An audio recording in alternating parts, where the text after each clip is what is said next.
Take a look at this land. Cracked clay, gray dust, sparse stalks of dried grass. The wind carries sand along the bank of a river that barely moves. It seems like nothing has ever grown here. It seems like this has been a desert since the dawn of time.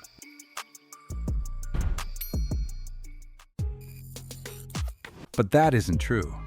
Just 100 years ago, a dense forest stood on this very spot. Not sparse shrubs, not a couple of trees by the water, but a real forest with tall poplars, willow thickets, and dense reeds twice the height of a man. A forest where it was dark at noon because the treetops closed in overhead. And tigers lived in this forest. Not in India, not in Siberia, but here, in Central Asia, among the steppes and sand dunes.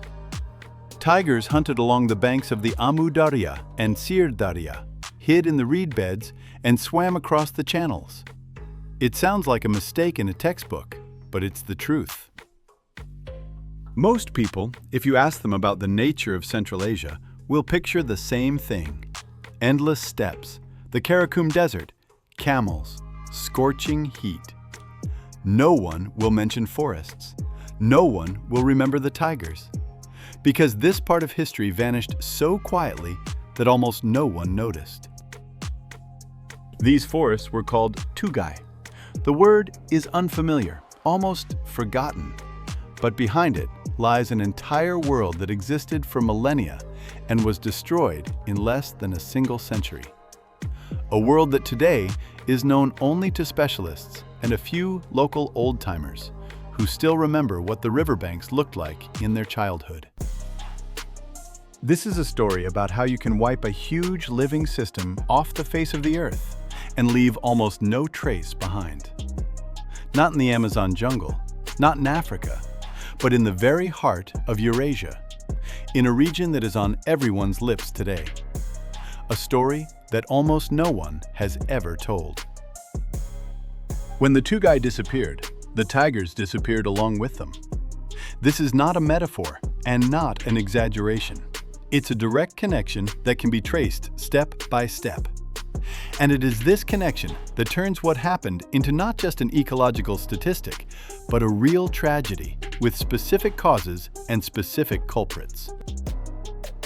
To understand how it disappeared, you first need to understand what exactly was here, what this land was like before it was remade, what the world we lost looked like, and why it could even exist in the middle of one of the most arid zones on the planet. The Amu Darya and Sir Darya, the two great rivers of Central Asia, flow through one of the driest zones on the planet. Around them, for hundreds of kilometers, stretch deserts and semi-deserts, where the temperature in summer rises above 40 degrees, and it almost never rains. It would seem there is nowhere for life to come from here. But the rivers carried water from the mountains, from the glaciers of the Pamirs and the Tian Shan mountain system. And where the water touched the earth, something almost impossible happened. A dense forest grew along the banks. Not sparse shrubs, not individual trees, but a real forest, dense and dark, with undergrowth, shade, and humid air. This forest was called tugai. The tugai were not like a typical forest. Imagine you are walking through parched plains with nothing around but sand and dust. And suddenly, a wall of greenery springs up before you. Poplars 20 meters tall, willows drooping toward the water, and stands of reeds twice a man's height. Inside such a forest, it is dark even at noon, though the desert begins just 100 meters away. This kind of forest could exist only because the rivers flooded regularly. Every spring, meltwater would overflow the banks and flood the plain for several weeks. The soil became saturated with moisture. Seeds would sprout, and roots would grow deep. The trees learned to live in this rhythm, completely dependent on it. The tugai were not just a forest, they were a living response to the logic of the river. These forests were home to animals that few people today would imagine in Central Asia. Wild boars took cover in the dense reed thickets. Pheasants built their nests in the thick undergrowth. The Bukhara deer, one of the largest deer on the entire Asian continent, grazed in the flooded meadows along the rivers. Hundreds of bird species stopped here during their migrations or lived here year-round. For them, the tugai were the only place to find food and safety. And among all these creatures lived the Turan tiger. It didn't just wander in here by chance, it belonged here. It hunted deer and wild boars, hid in the reeds, and moved along the rivers from the Caspian coast to the foothills of the Tian Shan. The tugai were its home, just as the Siberian taiga is home to the Amur tiger. Without this forest, the tiger simply could not have survived in the desert conditions. This entire system was held together by a single thread. Mountain glaciers would melt and fill the rivers with water. The rivers would flood and nourish the tugai. The tugai provided food and shelter for all the living creatures around. If you removed any single link, the whole chain would fall apart. This is exactly how life along the Amu Darya and Sir Darya had worked for many millennia. The tugai covered vast territories. According to various estimates, along the Amu Darya alone, they stretched for hundreds of kilometers. It was not a single forest, but a whole chain of woodlands that extended across several modern-day countries. Uzbekistan, Turkmenistan, Tajikistan, and Kazakhstan were once connected by this green strip along the water.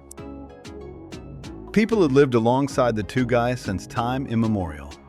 They grazed their livestock in the river meadows, hunted, gathered wood, and wove baskets from reeds. This forest was part of their daily routine, so familiar that they paid it almost no attention. No one could imagine that one day all of this could disappear. It seemed the rivers would flow forever, which meant the forest wasn't going anywhere either. This world had existed for thousands of years. It had survived droughts, wars, and the fall of entire empires. But a time came when people decided that nature could not just be used, but completely re-engineered. That rivers could be diverted wherever man needed them to go. And it was from that moment that what we have not yet spoken of began. In the 20th century, the Soviet state viewed Central Asia as a huge, untapped resource. It had sun, warmth, fertile river valleys, and a virtually inexhaustible supply of water in the mountains. All of this was seen as raw material for a grand transformation of nature. The plan was simple. If you divert river water to the fields, you can grow cotton on an industrial scale. Cotton was needed for making fabric, military equipment, and for export. It was called white gold, and that was no exaggeration. For the Soviet economy, cotton from Central Asia became a strategic priority. The first large-scale irrigation projects began back in the 30s. Canals were built to divert water from the Amu Darya and Sir Darya rivers to the fields. However, the true scale of these efforts came later, in the 50s and 60s, when the state set the goal of vastly expanding the area of cotton plantations. The Great Fergana Canal, the Karakum Canal, the Southern Golodnostepsky Canal. These were not just irrigation structures, they were symbols of an entire era. The Karakum Canal stretched for more than 1,100 kilometers and became one of the longest irrigation canals on the planet. Thousands of people built it, and it truly transformed part of the desert into arable land. Soviet newspapers wrote about this with unconcealed pride. News reports showed fields blooming where sand once lay. The engineers and planners were convinced they were doing the right thing. Nature was not being destroyed, it was being improved. That is exactly how it looked from inside a system that did not know how to count its losses. By the 70s, the area of irrigated land in the region had grown several times over. Cotton occupied millions of hectares. Uzbekistan became one of the largest cotton producers in the world. The numbers were impressive, and they were what the decision makers in Moscow were looking at. But water does not just appear on its own. Every cubic meter diverted into a canal is a cubic meter that never made it downstream.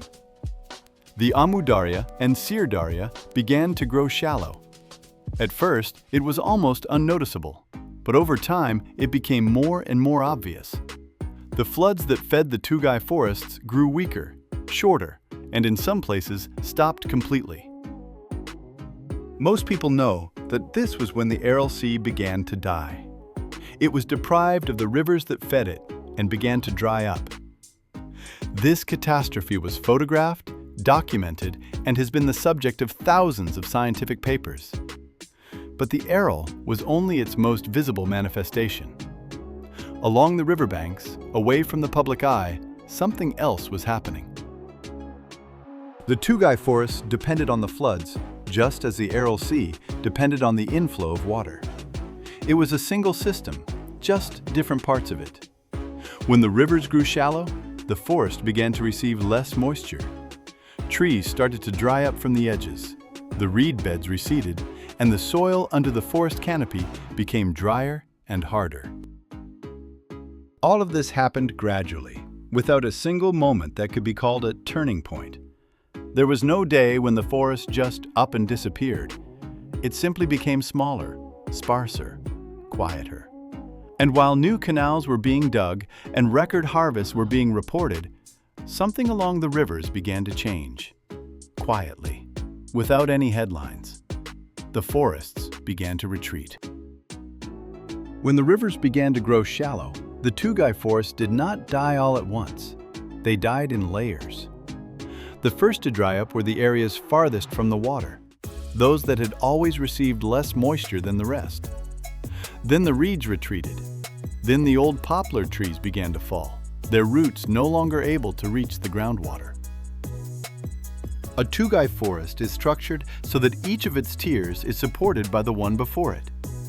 The reeds hold moisture near the soil's surface. Young trees sprout under their cover.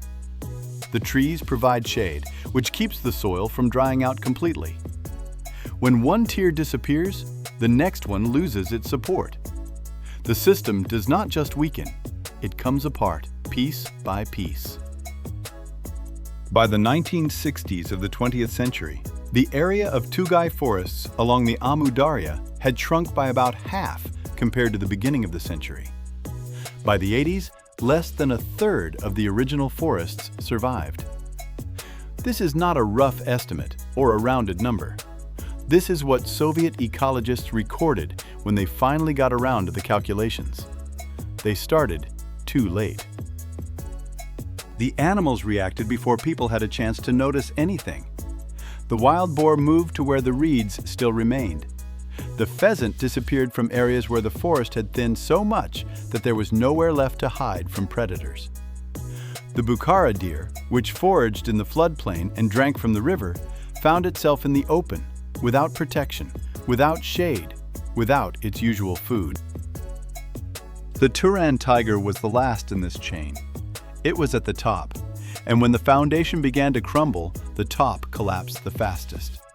The tiger needed dense vegetation for hunting. It needed wild boar and deer as prey. It needed water nearby. All of this was disappearing at the same time, and the tiger found itself in a shrinking space with no way out. But there was a second reason that cannot be ignored. The Turan tiger was being deliberately exterminated, not by poachers under the cover of night, but by official hunting brigades. In the Soviet years, the tiger was considered a dangerous predator, a threat to livestock and people. It was culled systematically as part of the development of new territories. This was not an accident or a side effect. It was policy.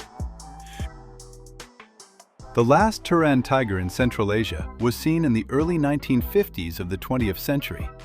The exact date is unknown because no one was keeping any records.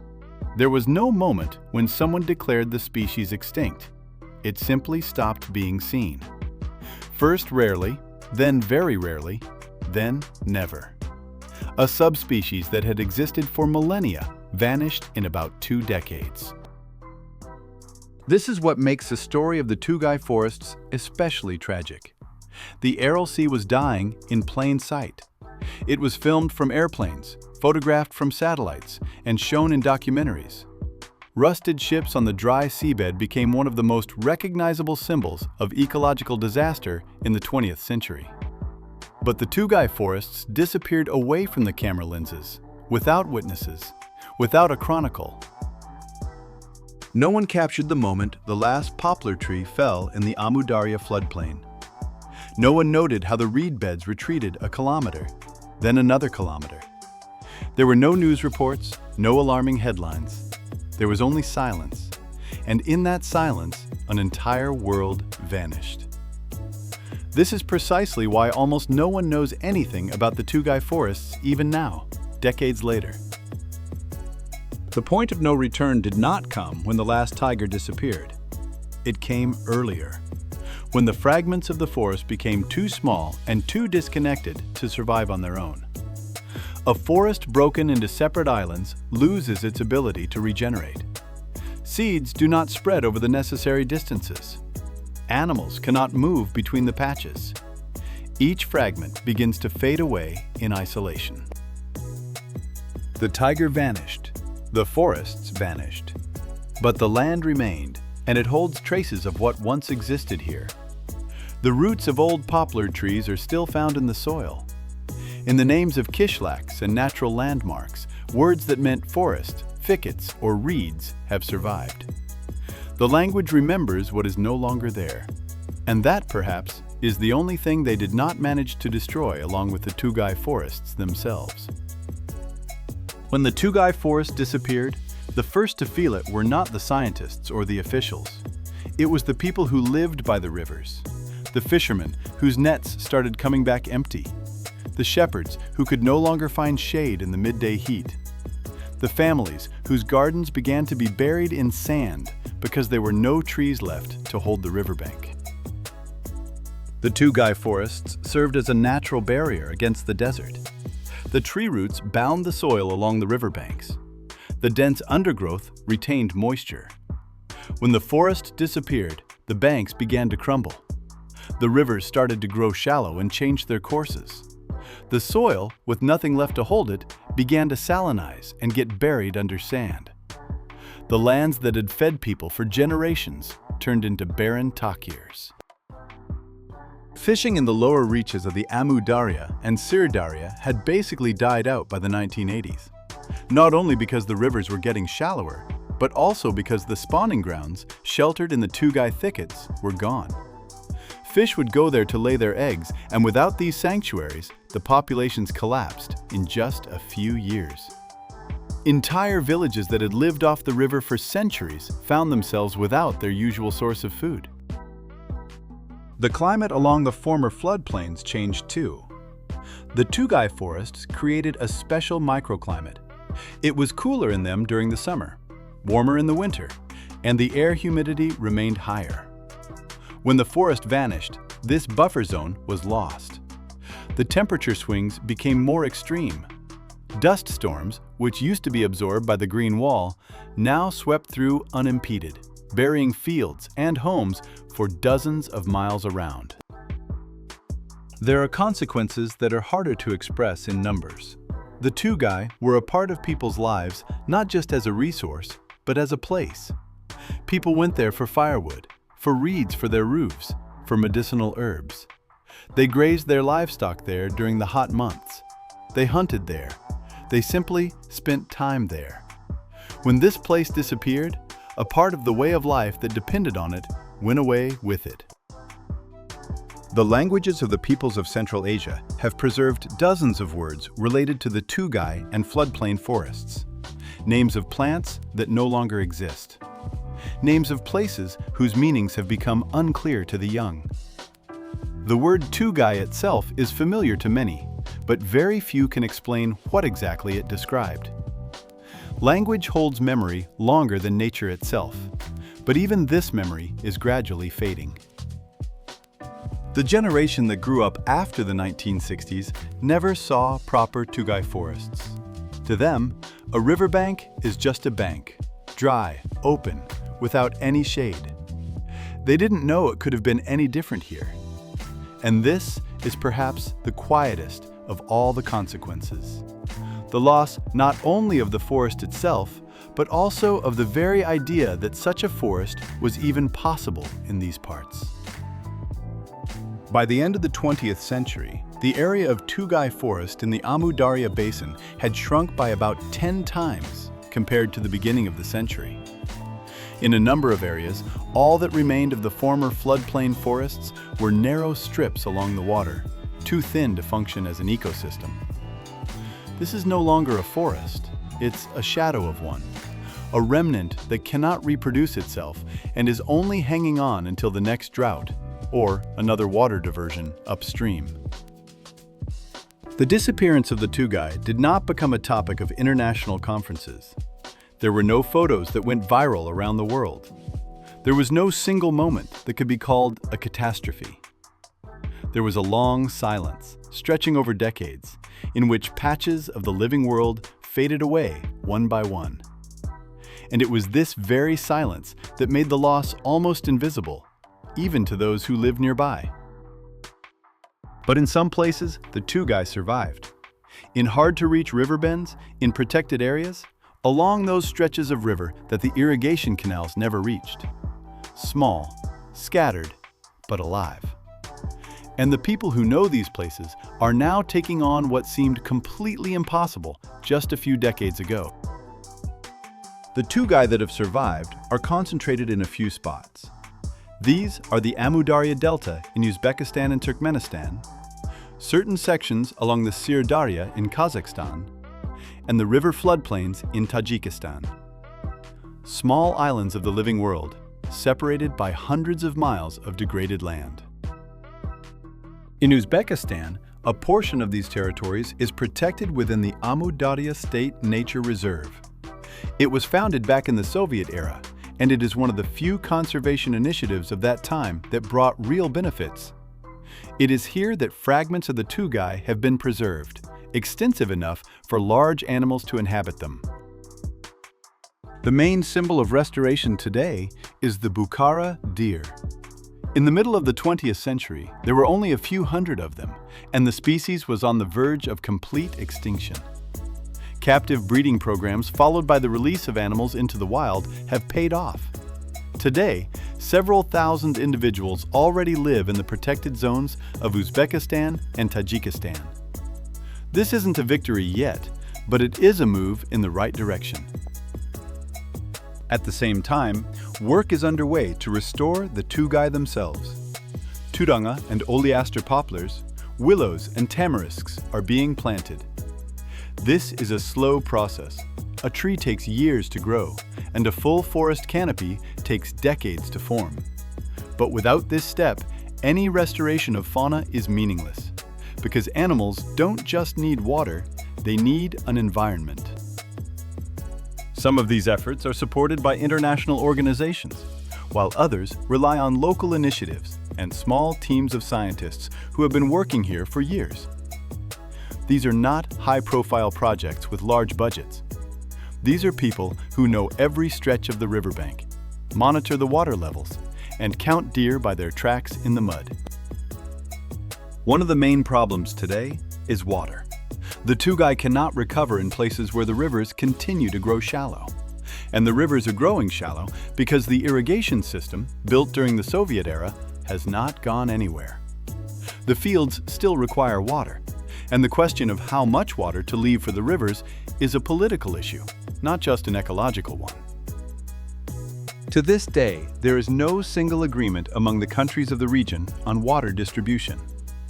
Uzbekistan, Kazakhstan, Turkmenistan, Tajikistan, and Kyrgyzstan use the same rivers, but they have yet to find a balance between the needs of agriculture and nature. The tugai find themselves hostage to negotiations that are being conducted for entirely different reasons. And yet, some things are changing. In recent years, it has been possible to partially restore flooding in several spots of the Amu Darya Delta. That is, to return water to areas that had long since dried up. The result is noticeable quickly. Where moisture reappears, young reeds begin to rise within a few years. Birds return, and traces of wild boar appear. The ecosystem remembers how to work. It just needs to be given water. The story of the tugai is important, not just as the story of one region. It is a story about what happens when a large system makes decisions about nature without understanding how it works. The canals were built by engineers. The cotton was sown according to a plan. The water was distributed by officials. None of them thought about the tugai because the tugai were not part of the plan. They simply existed until they were gone. Today, when people talk about the climate crisis and the loss of biodiversity, the tugai of Central Asia remain an almost invisible topic. They are not in textbooks. They are rarely written about in popular publications. They are not shown in nature documentaries. This story continues to dissolve into silence, just as the forests themselves dissolved. But that is precisely why it is important. Not every loss is accompanied by photographs and headlines. Not every catastrophe looks like a catastrophe. Sometimes the world just gets a little quieter, a little drier, a little poorer, and no one notices, because they didn't know what it was like before.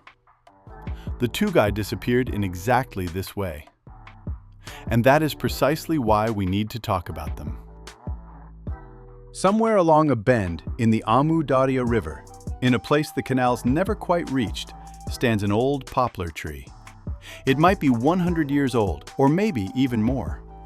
It remembers what this riverbank was once like. Next to it, young trees stretch upward, planted a few years ago by people who decided this world could be brought back. A deer, released from a sanctuary, has left tracks in the damp earth right by the water's edge. The river still flows. If this story moved you, subscribe to the channel and write in the comments if you knew about the tugai forests and the Turanian tiger before. It's important to keep stories like these alive, and it's important for as many people as possible to learn about them.